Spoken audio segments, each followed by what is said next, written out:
Kita nyanyi halo-halo bareng dulu. Si kecil.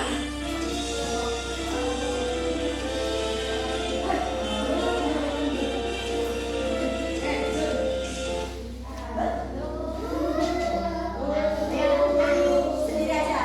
Halo, halo Bandung, ibu kota periangan. Halo, halo Bandung, kota kenang-kenangan. Sudah lama kita tidak berjumpa dengan kau. Sekarang menjadikan hati, ayo kembali. Oke, nah kita buat kesepakatan kelas ya. Kalau misalkan ibu nanti bilang duduk yang rapi, anak-anak bilangnya hap gitu ya. Kita coba cek soal. Duduk yang rapi. Sip, pinter.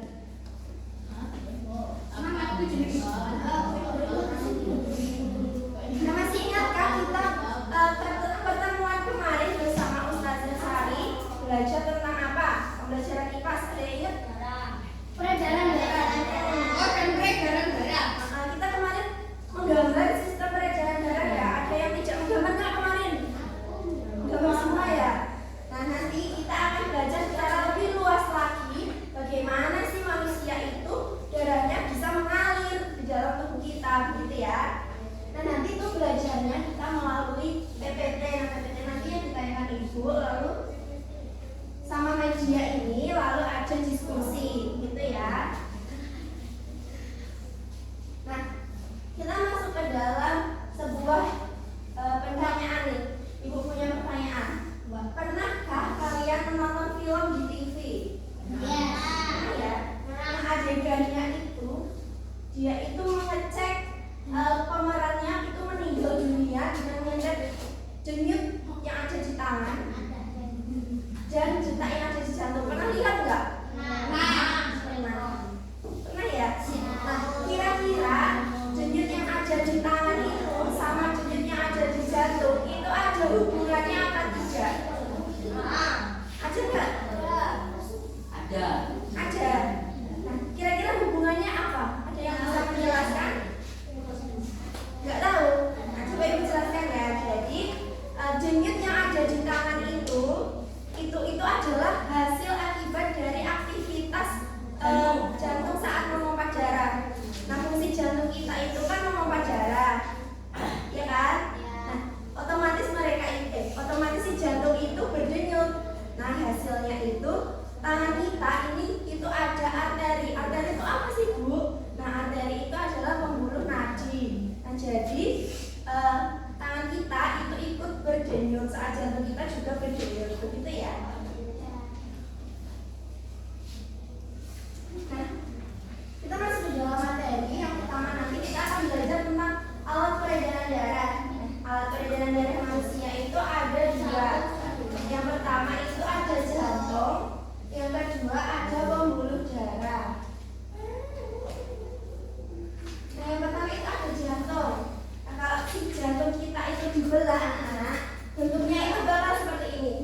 dipompa ke seluruh tubuh. Nah, selanjutnya ada bilik kanan. Nah, bilik kanan itu bertugas menerima darah yang kaya akan karbon dioksida dari serambi kanan, kemudian dipompa lagi ke paru-paru. Nah, selanjutnya nanti ajukan jantung. Sekarang ada pembuluh darah. Nah, pembuluh darah itu apa, Bu? Pembuluh darah itu merupakan tempat mengalirnya darah. Jadi jalannya darah itu mengalir ke seluruh tubuh, itu namanya pembuluh darah. Nah, pembuluh darah itu ada 3 macam. Yang pertama ada arteri, kapiler, sama vena. Kalau arteri itu tugasnya mengangkut darah yang kaya akan oksigen dari jantung ke seluruh tubuh. Bisa dipahami? Bisa. Lalu ada kapiler. Kapiler itu yang penuh ini.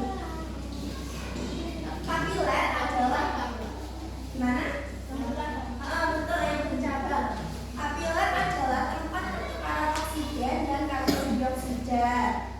Nah, di tubuh kita itu kan ada organ-organ banyak ya. Nah, di organ-organ itu mengandung kapiler, pembuluh kapiler gitu. Lalu selanjutnya itu ada vena. Vena merupakan pembuluh darah yang dilewati darah dari seluruh tubuh menuju ke jantung. Nah, supaya lebih paham, kalau membaca ini kurang paham ya, kita pakai media aja menjelaskannya. Oh, bisa